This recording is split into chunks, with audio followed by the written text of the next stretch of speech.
পবিত্র হজের আনুষ্ঠানিক কার্যক্রম শুরু হচ্ছে ২৫ মে সকাল থেকে। মিনায় অবস্থানের মধ্য দিয়ে হজের মূল আনুষ্ঠানিকতা শুরু করবেন বিশ্বের লাখো মুসল্লি। তবে এবার ৩৩ বছর পর আরাফাতের দিন মক্কায় ঘটতে যাচ্ছে এক বিরল মহাজাগতিক ঘটনা। সেই বিরল মহাজাগতিক ঘটনা নিয়ে বিস্তারিত থাকছে ডেস্ক রিপোর্টে। পবিত্র হজের আনুষ্ঠানিক কার্যক্রম শুরু হয়েছে ২৫ মে সকাল থেকে।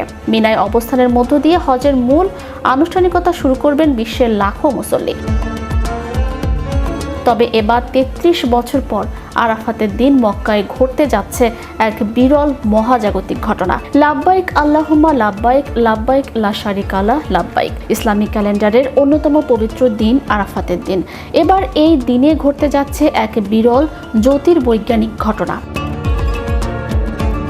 সৌদি আরবের মক্কায় এদিন পবিত্র কাবার ঠিক উপরে অবস্থান করবে সূর্য, যার ফলে কয়েক মুহূর্তের জন্য কাবা ঘরের চারপাশে কোনো ছায়া দেখা যাবে না। জ্যোতির্বিজ্ঞানীদের মতে এমন ঘটনা প্রতি ৩৩ বছরে মাত্র একবার ঘটে, এমন তথ্য জানিয়েছে দুবাই ভিত্তিক সংবাদ মাধ্যম গালফ নিউজ। জ্যোতির্বিজ্ঞানীদের তথ্য অনুযায়ী এমন ঘটনা ঘটবে আগামী ২৭ মে দুপুরে হিজরি ১৪৪৭ সালের ৯ জিলহজ, অর্থাৎ আরাফাতের দিন সূর্য সরাসরি কাবার উপর অবস্থান করবে।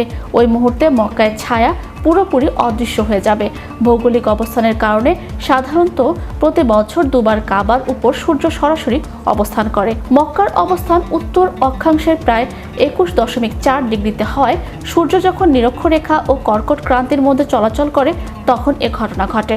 তবে আরাফাতের দিনের সঙ্গে এবার মিলে যাওয়ায় তার এবারের ঘটনাকে বিশেষ করে তুলেছে। জ্যোতির্বিজ্ঞানীরা বলছেন সর্বশেষ এমন ঘটনা ঘটেছিল ১৯৯৩ সালে। তাদের মতে হিজরি চন্দ্র বর্ষপঞ্জি ও গ্রেগরিয়ান সৌর বর্ষপঞ্জির পার্থক্যের কারণেই এই বিরল সমাপতন তৈরি হয়। চন্দ্র বছরের চক্র একই সৌর তারিখের সঙ্গে আবার মিলতে প্রায় ৩৩ বছর সময় নেয়। সৌদি আরবের জাতীয় আবহাওয়া কেন্দ্র জানিয়েছে এটি একটি স্বাভাবিক ও পুনরাবৃত্ত জ্যোতির্বৈজ্ঞানিক ঘটনা। এর সঙ্গে অস্বাভাবিক তাপমাত্রা বৃদ্ধির সরাসরি সম্পর্ক নেই।